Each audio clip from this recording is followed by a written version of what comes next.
When you look at the floods in Saudi Arabia on 10th of December, or current floods in Oman, or flash floods of 15 December in Morocco, these are all floods that have been caused by very intense amount of rainfall in regions that have not been designed for these kind of conditions.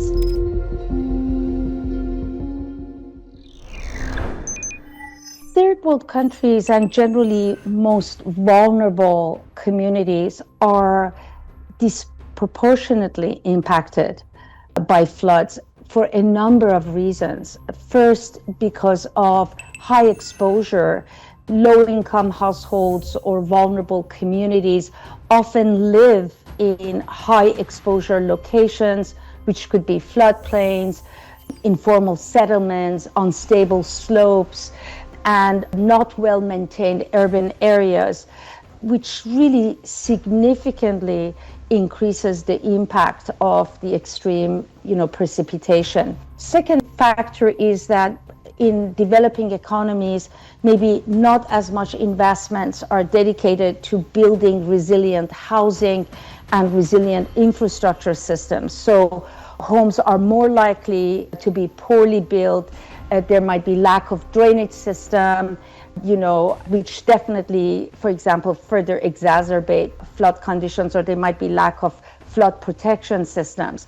Critical infrastructure such as roads and power or water or healthcare may not be as resilient to these conditions, and therefore the ability of the community to recover from floods also is lower.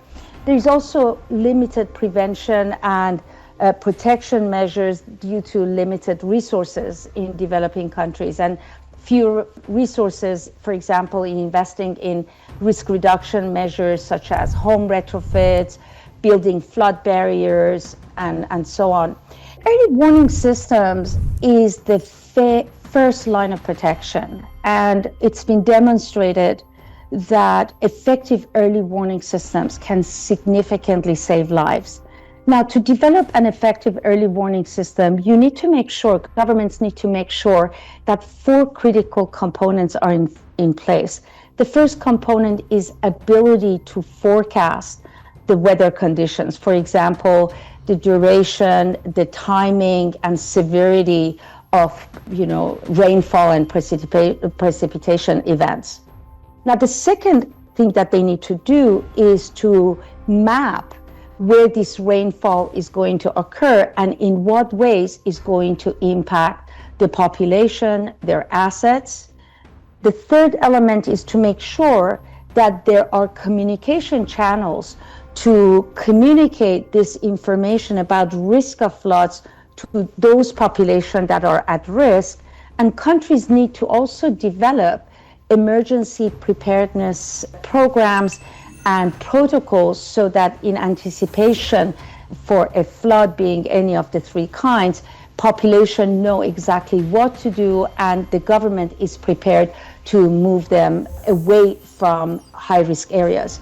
But that's not enough. Early warning systems are just the first element. I think the most important thing is governments need to invest in building preventive measures and building resilient measures to enable the society to recover faster and not to incur as much financial damages from a flood.